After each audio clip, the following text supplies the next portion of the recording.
everybody, I hope all are you doing great. This is Vani. Welcome back to my YouTube channel.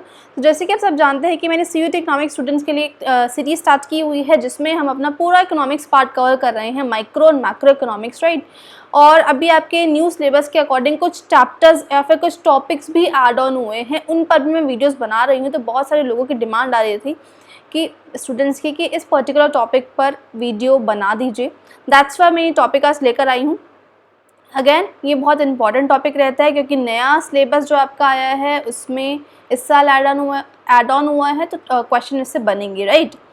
और yes, जिसने अभी तक channel subscribe नहीं किया है वो चैनल सब्सक्राइब कर लो, सो दैट आपके पास ऐसी इन्फॉर्मेटिव वीडियोस आती रहेंगी। साथ ही साथ मेरा टेलीग्राम चैनल भी फॉलो कर लेना, वहाँ पर मैं MCQ प्रैक्टिस आपको कराऊंगी, राइट। सो नाउ अपना चैप्टर स्टार्ट करते हैं जल्दी से। टॉपिक आज का recent significant reforms and issues in Indian banking system. जो ये टॉपिक था आपका मनी इन बैंकिंग में, ये पर्टिकुलर टॉपिक है जो इस साल ऐड हुआ है, जिसमें बात की गई है कि क्या क्या सिग्निफिकेंट रिफॉर्म्स हैं लिए गए हैं हमारे बैंकिंग सिस्टम में और क्या क्या इश्यूज़ चल रहे हैं हमारे इंडियन बैंकिंग सिस्टम में, वो आज हमें डिस्कस करना है, राइट। जिसमें आपके लिए सिलेबस में पर्टिकुलरली ये मेंशन किया गया है कि हमें प्राइवेटाइजेशन और मॉडर्नाइजेशन इन दोनों पर ही डिस्कशन करना है। दैट्स वाई यहाँ पर स्पेसिफिकली मेंशन्ड है, तो हम इसको ही पढ़ेंगे, राइट। तो अगर हम बात करें प्राइवेटाइजेशन की, तो प्राइवेटाइजेशन हमें पता है कि बेसिकली क्या होता है, जब पब्लिक सेक्टर अपनी ऑनरशिप जो है ट्रांसफ़र करता है किसको, प्राइवेट सेक्टर को, जिसको ही हम क्या बोलते हैं, प्राइवेटाइजेशन बोलते हैं। अब ये प्राइवेटाइजेशन इंडियन बैंकिंग सिस्टम में कैसे वर्क करेगा, तो प्राइवेटाइजेशन जो है इंडियन बैंकिंग सिस्टम में, इसका क्या मतलब है, वो प्रोसेस जिसमें ट्रांसफ़र की जा रही है ऑनरशिप और कंट्रोल पब्लिक सेक्टर बैंक्स का, जिसको हम PSBs बोलते हैं, किसको ट्रांसफ़र की जा रही है, प्राइवेट एंटिटीज़ को। That is called privatisation in Indian banking system, right, या फिर इंडियन बैंकिंग सेक्टर्स। और ये जो एम है गवर्नमेंट का, गवर्नमेंट ऐसा क्यों कर रही है, गवर्नमेंट अपने PSBs जो अपने पब्लिक बैंक्स को प्राइवेटाइज क्यों कर रही है, जिसमें मेन एम क्या है गवर्नमेंट का, इम्प्रूव एफिशिएंसी, बैंक्स की एफिशिएंसी इंप्रूव हो, गवर्नेंस इन्हांस हो, जो पूरा मैनेजमेंट चल रहा है वो इन्हांस किया जाए, और साथ ही साथ जो फिस्कल बर्डन है वो भी रिड्यूस किया जाए। जो भी उनको लॉस होता है पब्लिक बैंक्स को, वो भी जो भी मतलब उनके ऊपर जो भी लायबिलिटीज़ बनी हुई है, कोई भी फिस्कल बर्डन है, उसको रिड्यूस करने के लिए ये सब चीज़ें की जा रही हैं PSBs के साथ, राइट। तो प्राइवेटाइजेशन बेसिकली क्या है, जब ट्रांसफ़र की जाती है ऑनरशिप, किसको, पब्लिक सेक्टर ने अपनी ऑनरशिप ट्रांसफ़र की है प्राइवेट एंटिटीज़ को, राइट। मेन एम क्या है इसमें हमने डिस्कस कर लिया, एफिशिएंसी को इंप्रूव करना, गवर्नेंस को इन्हांस करना, फिस्कल बर्डन को रिमूव करना। ये तो बेसिक था प्राइवेटाइजेशन होता क्या है। अब अगर हम बात करें रिसेंट रिफॉर्म्स क्या क्या लिए गए हैं प्राइवेटाइजेशन में, क्या क्या एग्जांपल्स हैं हमारे पास, तो रिसेंटली IDBI बैंक ये प्राइवेटाइज करने की बात की गई है और इसका कुछ पोर्शन, कुछ स्टेक्स जो है वो प्राइवेटाइज हो भी गए हैं। तो गवर्नमेंट जो है वर्क कर रही है प्राइवेटाइजेशन पर के ऊपर IDBI बैंक के रिगार्डिंग। अभी रिसेंट में भी एक न्यूज़ आई थी जिसमें जो IDBI बैंक है उसको प्राइवेटाइजेशन करने की बात की जा रही है। इसमें बहुत ज़्यादा जब भी कोई बैंक को प्राइवेटाइज किया जाता है, फिर कोई भी पब्लिक एंटिटी को प्राइवेटाइज किया जाता है, तो उसमें बहुत सारे चैलेंजेस फेस करने होते हैं, राइट। तो वो चैलेंजेस कुछ फेस करने पड़ रहे हैं जिसकी वजह से अभी बात हो रही है, लेकिन ये हो जाएगा। और कुछ पार्ट जो है, कुछ स्टेक इसके बेचे भी जा चुके हैं पिछले साल और पिछले साल में इसके कुछ 25 और 60% स्टेक्स, नॉट 60%, 25 से 30% स्टेक इसके बेचे जा चुके हैं, किसको, प्राइवेटाइज किए जा चुके हैं, ठीक है।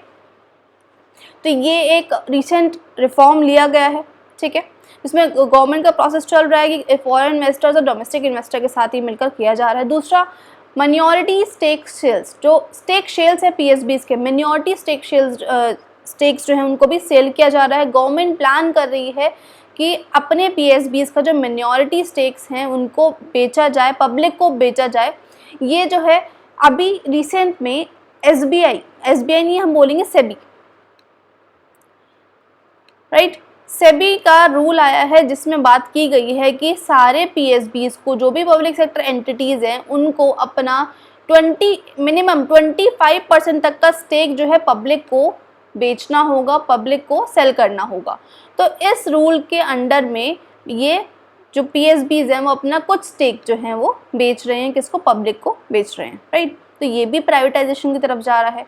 दूसरा, बैंकिंग लॉज अमेंडमेंट बिल 2024, ये एक बिल आया है जिसमें इस बिल का जो मेन एम है गवर्नेंस को इम्प्रूव करना, डिपॉजिटर्स की प्रोटेक्शन को इन्हांस करना, जो भी हम लोग अपना पैसा डिपॉजिट करते हैं उनकी प्रोटेक्शन उनको प्रोटेक्ट करना, उसकी प्रोटेक्शन को इन्हांस करना, ये इस बिल में बात की गई है। साथ ही साथ ट्रांसपेरेंसी, बैंकिंग सेक्टर में जो ट्रांसपेरेंसी है उसको इंक्रीज़ करना, राइट। जो भी ट्रांजेक्शन्स है वो टाइमली हो पाए, ट्रांसपेरेंसी बनी रहे, कोई भी फ्रॉड वगैरह ना हो, ये सब चीज़ें इस बिल में बात की गई हैं। तो ये कुछ रिसेंट रिफॉर्म्स लिए गए हैं। दूसरा, consolidation of RRBs, regional rural banks जो हैं उनको कंसोलिडेट किया जाए, उनको मर्ज किया जाए, इसकी बात की जा रही है। गवर्नमेंट जो है प्रपोज कर रही है कि मर्ज करो आरआरबीज को, उनकी कैपिटल बेस को इम्प्रूव करने के लिए, साथ ही साथ उनकी एफिशिएंसी को इम्प्रूव करने के लिए ये सब चीज़ें की जा रही हैं, राइट।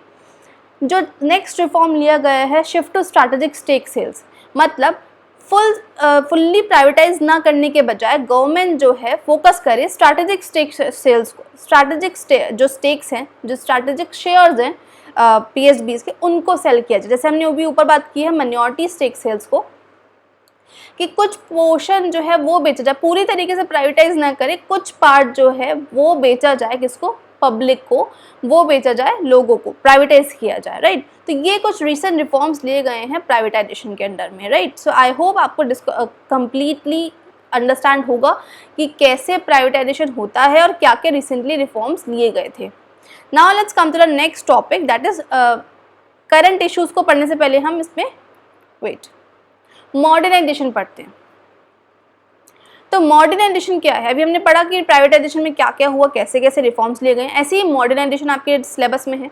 तो मॉडर्नाइजेशन का मतलब क्या है, बेसिक पहले हम ये समझते हैं कि अपग्रेड करना बैंकिंग सिस्टम को अपग्रेड करना, टेक्नोलॉजीज़ के थ्रू अपग्रेड होगा, बेटर गवर्नेंस उसके अंदर हो, इसके थ्रू अपग्रेड किया जाएगा। जो डिजिटल सर्विसेज हैं उनको फास्टर बनाया जाए, जो भी हम डिजिटल सर्विसेज यूज़ करते हैं अपना बोल सकते हैं, जो भी डिजिटल पेमेंट्स हैं वो हम यूज़ कर रहे हैं अपना हम बोल सकते हैं इसमें जो अपना एटीएम कार्ड्स है, ये सब पेटीएम्स वगैरह, ये सब जो भी हम यूज़ कर रहे हैं उनको फास्टर बनाया जाए, उनको इम्प्रूव किया जाए।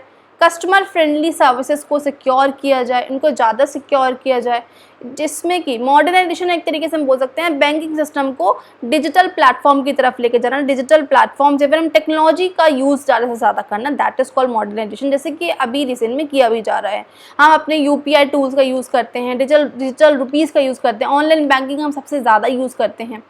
रिस्क मैनेजमेंट को इम्प्रूव किया जाए, बेटर कस्टमर सर्विसेज दी जाएँ थ्रू ईज रिफॉर्म्स लिए गए हैं, जिसमें बात की गई है बेटर कस्टमर सर्विसेज ली जाएँ। तो ये कुछ मॉडर्नाइजेशन हुआ है रिसेंटली हमारे बैंकिंग सिस्टम में। अगर हम देखें तो पहले का अगर आप बैंकिंग सिस्टम देखोगे और अब का बैंकिंग सिस्टम देखोगे तो बहुत ज़्यादा हमें क्या डिफरेंस देखने को मिलेगा। कैसे, पहले सब चीज़ें बहुत ट्रेडिशनल मेथड में चलती थी, हमें जाना पड़ता था, हमें लंबे लंबे लाइनों में लगना पड़ता था अपने कुछ भी चीज़ों में अपग्रेड कराने के लिए। लेकिन अब ऐसा नहीं है, अगर हमें अपना कुछ नाम अपग्रेड कराना है, अपने अकाउंट में अपना नंबर चेंज करवाना है, तो हम ईज़िली अपने फ़ोन के थ्रू कर सकते हैं, ईज़िली हम ऑनलाइन प्लेटफॉर्म्स के थ्रू कर सकते हैं, क्योंकि सबके प्लेटफॉर्म्स, सारे बैंक्स ने अपने ऑनलाइन प्लेटफॉर्म्स बनाए हुए हैं जिसमें हम ईज़िली कर पाते हैं। तो ये सब चीज़ें क्या हैं, ये भी तो एक मॉडर्नाइजेशन का ही पार्ट है, राइट। अब हमें पेमेंट कुछ करना हो, ट्रांजेक्शन्स करनी हो, मैं यहाँ बैठी हूँ एक पर्टिकुलर स्टेट में, फॉर एग्जांपल लेट्स से मैं यूपी में बैठी हूँ, तो मुझे दिल्ली में कोई ट्रांजैक्शन करना है तो हम इजीली वो ट्रांजैक्शन कर सकते हैं थ्रू नेट बैंकिंग, राइट। तो ये सब चीज़ें क्या है, मॉडर्नाइजेशन है। तो इस मॉडर्नाइजेशन में भी कुछ रिसेंट रिफॉर्म्स लिए गए हैं, क्या, जैसे कि डिजिटल रुपी CBDC। गवर्नमेंट ने मींस आरबीआई ने अभी ये रिसेंटली ये पायलट प्रोजेक्ट जो है ये लॉन्च किया है, इसके ऊपर ट्रायल किया जा रहा है, जिसमें CBDC that is central bank digital currency को प्रमोट किया जा रहा है। और इसमें जो मेन एम है कि हम ज़्यादा से ज़्यादा कैशलेस ट्रांजैक्शंस को प्रमोट करें और सिक्योर करें, कि पूरे इकोनॉमी का कैशलेस ट्रांजैक्शन बनाया जाए। आरबीआई ने ये एक प्लेटफॉर्म डिजिटल रुपी CBDC को लॉन्च किया है। तो ये एक रिसेंट रिफॉर्म हम देख सकते हैं मॉडर्नाइजेशन के अंदर, और साथ ही साथ बहुत सारी चीज़ें डिजिटल हो भी गई हैं, तो ये एक नया चीज़ लेकर आए हैं। दूसरा, यूपीआई जो हम देखते हैं, यूनिफाइड पेमेंट इंटरफेस, यूपीआई हम करते हैं बहुत ज़्यादा। इंडिया का जो यूपीआई सिस्टम है उसने डिजिटल बैंकिंग सिस्टम को पूरी तरीके से ट्रांसफॉर्म कर दिया है, जैसे कि हम बहुत फास्टली अपना ट्रांजैक्शन कर सकते हैं, रियल टाइम पेमेंट्स हम करते हैं, फाइनेंशियल इंक्लूजन इससे बहुत ज़्यादा प्रमोट हुआ है पूरी कंट्री के अंदर, राइट। तो ये कुछ रिफॉर्म्स लिए गए थे मॉडर्नाइजेशन में। Next, ease reform. ये एक ईज रिफॉर्म है जो कि पब्लिक प्रोग्राम है, जिसमें इसका जो फुल फॉर्म है वो क्या है, enhanced access and service excellence. ये प्रोग्राम जो है ये इम्प्रूव कर रहा है पब्लिक सेक्टर बैंक्स की परफॉर्मेंस को। ये programme basically public sector bank की परफॉर्मेंस को इम्प्रूव करने के लिए बनाया गया है, जिसमें हम बेटर कस्टमर सर्विसेज को इम्प्रूव किया जाए, डिजिटल ट्रांसफॉर्मेशन लेकर आया जाए, रिस्क असेसमेंट, जो भी रिस्क है बैंकिंग सेक्टर में उसको अच्छे से असेस किया जाए, और गवर्नेंस को प्रॉपर्ली टैकल किया जाए, गवर्नेंस को प्रॉपर्ली देखा जाए। तो ये कुछ रिसेंट रिफॉर्म्स लिए गए हैं इन द मॉडर्नाइजेशन में, हम बोल सकते हैं बैंकिंग सिस्टम के अंदर, राइट। तो ये थे हमारा मॉडर्नाइजेशन का टॉपिक और रिसेंट रिफॉर्म्स क्या क्या लिए गए थे। आई होप आप सबको अच्छे से क्लियर होगा क्या है प्राइवेटाइजेशन, क्या है मॉडर्नाइजेशन। अब अगर हम बात करें रिसेंट जो इश्यूज चल रहे हैं हमारे बैंक का, जो करंट इश्यूज चल रहे हैं इंडियन बैंकिंग सेक्टर में, वो हम डिस्कस करते हैं। पहला जो इशू है हमारा एनपीए। अब इससे आपका क्वेश्चन भी बन सकता है, व्हाट इज एनपीए, एनपीए क्या होते हैं, नॉन परफॉर्मिंग एसेट्स, इनकी फुल फॉर्म क्या है। दूसरी चीज़ आपसे ये पूछ लेंगे कि एनपीए विद इन 90 डेज के अंदर जो भी ट्रांजेक्शन, जो भी चीज़ें, अगर एनपीए हो गया है, कोई ट्रांजेक्शन है जो कि विद इन 90 डेज के अंदर नहीं हुआ है, उसको हम एनपीए बोलेंगे, या फिर मोर देन 90 डेज। तो इससे मैं आपको बताऊंगी एनपीए होता क्या, मैं आपको सिर्फ मैं क्वेश्चन बता रही हूँ कैसे आपका बन सकता है, ठीक है। तो इससे रिलेटेड क्वेश्चन आ सकता है। तो अगर हम बात करें करंट इश्यूज क्या है इंडियन बैंकिंग सिस्टम के अंदर, इंडियन बैंकिंग सेक्टर के अंदर, पहला है एनपीएस का बहुत ज़्यादा बढ़ना। एनपीए क्या होता है, नॉन परफॉर्मिंग एसेट। तो बेसिकली एनपीए क्या होते हैं, जब आप कोई लोन लेते हो, कोई भी पर्सन लोन लिया है, क्रेडिट कार्ड से अपना लोन लिया है, कोई भी होम लोन, पर्सनल लोन लिया है, और वो उसका प्रिंसिपल अमाउंट प्लस इंटरेस्ट, ये दोनों ही रिपे नहीं कर रहा है 90 डेज और मोर देन 90 डेज, राइट। अब जैसे आप लोन लेते हो तो आपको हर महीने उसका इंटरेस्ट पे करना होता है, और कुछ दिन टाइम बाद आप उसका प्रिंसिपल अमाउंट रीपे करोगे। लेकिन अगर कोई पर्सन ने लोन लिया है और ना तो वो उसका प्रिंसिपल अमाउंट रीपे कर रहा है, और ना ही उसका इंटरेस्ट अमाउंट, जो इंटरेस्ट लग रहा है वो भी नहीं दे रहा है मोर देन 90 डेज तक, 90 डेज और मोर देन 90 डेज तक वो उसने नहीं कुछ भी दिया है, तो इसको ही हम क्या डिक्लेयर कर देंगे, ये क्या हो गया, एनपीए हो गया। ये जो ट्रांजेक्शन है, ये जो लोन जिसने लिया था, एनपीए मतलब नॉन परफॉर्मिंग एसेट, ऐसी एसेट जिसका कोई भी कुछ भी परफॉर्मेंस नहीं हो रही है, ये इसको बैंक्स में क्या डिक्लेयर कर दिया जाता है, एनपीएस डिक्लेयर कर दिया जाता है, राइट। जिसमें कोई भी अमाउंट को बैंक्स ने लोन दिया और उसका कुछ भी ना तो इंटरेस्ट आ रहा है, ना ही कोई प्रिंसिपल अमाउंट आ रहा है 90 डेज तक और मोर देन 90 डेज तक, that is come under the NPA category, right. तो अगर हम देखें रिसेंट इश्यूज जो चल रहे हैं, करंट इशू, तो एनपीएस बहुत ज़्यादा बढ़ रहे हैं हमारी इकोनॉमी के अंदर, हमारे बैंकिंग सेक्टर के अंदर, राइट। तो ये एक बहुत बड़ा करंट इशू देखने को मिलता है। बैंक्स जो है रिपोर्टेडली अपना रिपोर्ट कर रहे हैं कि बहुत ज़्यादा एनपीएस इंक्रीज़ हो रहे हैं, पर्टिकुलरली कौन से लोन्स में सबसे ज़्यादा एनपीए इंक्रीज़ हो रहे हैं, क्रेडिट कार्ड्स जो हम लेते हैं, जो हम क्रेडिट कार्ड से अपनी शॉपिंग्स करते हैं, क्रेडिट कार्ड से जो भी खर्चा करते हैं, उसके ऊपर एनपीए बहुत ज़्यादा बढ़ रहे हैं। और साथ ही साथ जो पर्सनल लोन लोग लेते हैं उसके ऊपर बहुत ज़्यादा एनपीए इंक्रीज़ हो रहे हैं। ये किसकी वजह से, क्योंकि इसकी वजह से बहुत ज़्यादा इकोनॉमिक चैलेंजेस भी देखने को मिल रहे हैं। और ये क्यों हो रहा है सर, क्योंकि लोगों की जॉब्स एक बहुत बड़ा फैक्टर है। जॉब्स लोगों की जो है वो कम हो रही हैं, आईटी सेक्टर में जो जॉब्स हैं वो बहुत ज़्यादा कम हो रही हैं, बहुत ज़्यादा जॉब्स जो हैं वो लोगों की छुट रही है। तो ये एक बहुत बड़ा फैक्टर्स हमें देखने को मिल रहा है, राइट। दूसरा होता है गवर्नेंस कंसर्न। गवर्नेंस कंसर्न में एक बहुत बड़ा इशू, करंट इशू चल रहा है हमारे इंडियन बैंकिंग सेक्टर में, जो फाइनेंशियल मिस रिपोर्टिंग की जा रही है, जो बहुत ज़्यादा हाईलाइट हो रही है, जिसकी वजह से हमें स्ट्रॉन्गर ओवरसाइट और गवर्नेंस चाहिए बैंक्स के अंदर। मतलब मिस रिपोर्टिंग की जा रही है, जो डेटा है वो एक तरीके से मिस रिपोर्ट किया जा रहा है, डेटा में मैनिपुलेशंस हो रही हैं, जिसकी वजह से बहुत ज़्यादा ज़रूरत है कि हमें ओवरसाइट उसके ऊपर करें, बहुत ज़्यादा उसके ऊपर एक तरीके से चेक करें प्रॉपरली, और पूरा गवर्नेंस जो हमारे बैंक्स में वो इसको इम्प्रूव किया जाए। तो ये एक गवर्नेंस इशू भी चल रहा है हमारे बैंकिंग सेक्टर के अंदर। दूसरा साइबर सिक्योरिटी थ्रेट्स, ये भी बहुत बड़ा इशू है, बहुत बड़ा कंसर्न है हमारे इंडियन बैंकिंग सेक्टर के अंदर, क्योंकि अभी हमने देखा सब चीज़ें डिजिटलाइज तो हो रही हैं, डिजिटलाइजेशन बहुत ज़्यादा बढ़ रहा है। बैंक्स, इसके साथ ही साथ बैंक्स जो हैं साइबर अटैक्स भी बहुत ज़्यादा फेस कर रहे हैं, डेटा ब्रीच हो रहा है, डेटा चोरी हो रहा है। इसी वजह से बहुत ज़्यादा ज़रूरत है कि हमें आईटी अपना रोबोस्ट करना होगा, आईटी गवर्नेंस को बहुत ज़्यादा प्रॉपर्ली मैनेज करना होगा, अपने सिक्योरिटी मेजर्स भी एक स्ट्रॉन्ग सिक्योरिटी मेजर्स लेने होंगे। तो ये सब चीज़ें चल रही हैं करंट इश्यूज़ में हम बात करें इंडियन बैंकिंग सेक्टर के अंदर। Next is privatisation challenge. जैसे कि मैंने स्टार्टिंग में बताया था कि चीज़ें प्राइवेटाइज तो हो सकती हैं, वैसे पब्लिक सेक्टर बैंक्स को प्राइवेटाइज किया जा रहा है, प्राइवेटाइज हो रही, जैसे आईडीबीआई था उसका तब से 2023-24 से हम बोल सकते हैं तब से बात चल रही है, लेकिन अभी तक भी वो प्रोसेस में है। क्यों ऐसा? क्योंकि जब प्राइवेटाइजेशन में चैलेंजेस बहुत ज़्यादा देखने को मिलती हैं। जब भी कोई चीज़ों को प्राइवेटाइज किया जाता है तो उसमें बहुत ज़्यादा रेजिस्टेंस आती है, बहुत ज़्यादा हर्डल्स आते हैं। कैसे? जैसे एम्प्लॉय यूनियन, एक जो एम्प्लॉय यूनियन होता है वो स्ट्राइक करते हैं, वो बोलते हैं कि नहीं, क्योंकि वो उनका गवर्नमेंट बैंक है, वो गवर्नमेंट जॉब मिल रही है, वो प्राइवेटाइज हो रही है, वो प्राइवेट जॉब्स हो जाएंगी।